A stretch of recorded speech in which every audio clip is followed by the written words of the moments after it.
नीतीश कुमार ने बीजेपी को अल्टीमेटम दे दिया है। अल्टीमेटम का आज आखिरी दिन है। नीतीश ने बीजेपी से साफ साफ कह दिया था कि 2 दिन के अंदर पीएम पद के उम्मीदवार का ऐलान करें, वरना जेडीयू बीजेपी का हाथ छोड़ लेगी।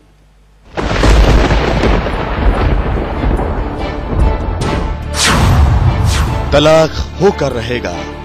पार्टी की मीटिंग बुला करके उसमें फैसला करें कि नरेंद्र मोदी को लाइए और देश को बचाइए। इस देश की सत्ता की बागडोर या लीडिंग की बागडोर कैसे आदमी के हाथ में जाना चाहिए।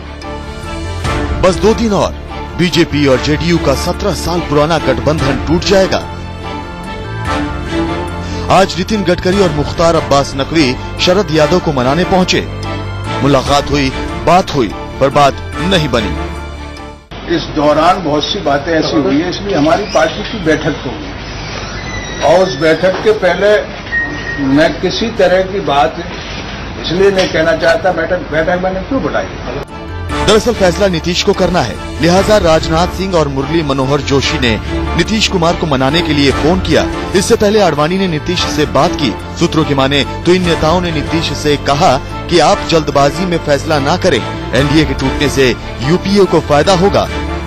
मोदी को कैंपेन कमेटी का चेयरमैन बनाने का फैसला हमारा अंदरूनी मामला है। हमारे ऊपर कार्यकर्ताओं का दबाव था। मीडिया में मोदी को लेकर बढ़ा चढ़ाकर बातें हो रही हैं। आप जानते हैं कि मोहन भागवत जी ने भरोसा दिया है कि पीएम उम्मीदवार पर फैसला आडवाणी जी की सहमति से होगा। नीतीश पर बीजेपी नेताओं की दलील का कोई असर नहीं हुआ। नीतीश बीजेपी नेताओं की बातों में नहीं आए और कहा, प्रचार समिति के चेयरमैन का मामला आपका अंदरूनी मामला हो सकता है, लेकिन आपके बयानों से लग रहा है कि आप मोदी को पीएम पद पर प्रमोट करेंगे, इसलिए जल्दी स्थिति स्पष्ट करें। नीतीश ने साफ किया कि बीजेपी उन्हें मनाने में जुटी है, लेकिन वो मानने वाले नहीं हैं। आडवाणी जी ने फोन किया था और उन्होंने हमारे पार्टी के अध्यक्ष श्री शरद यादव जी को भी फोन किया था और उन्होंने कुछ बातें हम लोगों को कही है। हम लोग अपनी चर्चा बातचीत करेंगे तो इन सब चीजों पर संज्ञान लेंगे।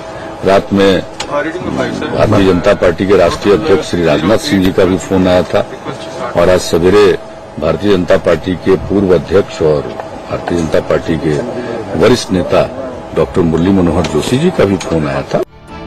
खबर है कि नीतीश कुमार ने बीजेपी को 2 दिनों की मोहलत दी है, लेकिन बीजेपी मोदी पर समझौता करने को तैयार नहीं है। नीतीश के विधायक आज रात तक पटना पहुंच जाएंगे और माना जा रहा है कि 15 तारीख की बैठक में जेडीयू एनडीए से बाहर आने का ऐलान कर देगी। विनायक प्रसाद, पटना, इंडिया न्यूज।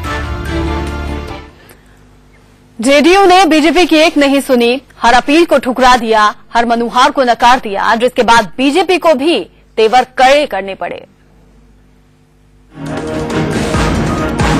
नितिन गडकरी और मुख्तार अब्बास नकवी बड़ी उम्मीदों के साथ शरद यादव से मिलने गए थे, लेकिन जेडीयू प्रमुख ने उनसे साफ कर दिया कि मोदी पर उनकी पार्टी कोई समझौता नहीं करेगी। इस मीटिंग से निकलने के बाद नितिन गडकरी और मुख्तार अब्बास नकवी ने पत्रकारों के सवाल का कोई जवाब नहीं दिया, चुपचाप निकल गए। फिर नितिन गडकरी ने बीजेपी अध्यक्ष राजनाथ सिंह को पूरी राम कहानी बताई।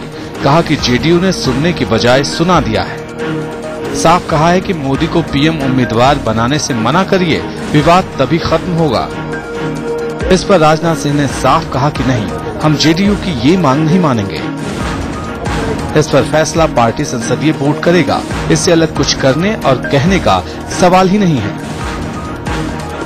इधर बीजेपी में हलचल मची थी तो पटना में भी बीजेपी खेमे में हाल अलग नहीं था। बिहार बीजेपी कोर कमेटी और बीजेपी मंत्रियों की बैठक हुई। सभी नेता एक साथ बैठे, जेडीयू की नाराजगी के मुद्दे पर चर्चा की, फिर तय किया कि नरेंद्र मोदी को लेकर जेडीयू की जिद नहीं मानेंगे। इससे पहले राज्य के deputy CM Sushil Modi office नहीं गए। उन्होंने कोई फाइल अपने घर पर नहीं मंगवाई, नहीं किसी सरकारी कार्यक्रम में भाग लिया। एक दिन पहले सुशील कुमार मोदी सीएम नीतीश कुमार के साथ मंत्रिमंडल से जुड़ी एक बैठक में शामिल हुए थे। बुधवार की तस्वीर देखिए, दोनों नेता साथ बैठे हैं, लेकिन इनका चेहरा बहुत कुछ बयां कर रहा है। नीतीश ने आडवाणी, मुरली मनोहर जोशी और गडकरी से भी साफ कह दिया है कि मोदी के नाम पर ना कहिए तभी बात बनेगी, लेकिन इस पर बीजेपी झुकने को तैयार नहीं। ऐसे में बीजेपी और जेडीयू के बीच विवाद खत्म होता नजर नहीं आ रहा। पटना से विनायक प्रसाद, दिल्ली से अजय श्रीवास्तव और यतेंद्र शर्मा के साथ राकेश कुमार सिंह, इंडिया न्यूज।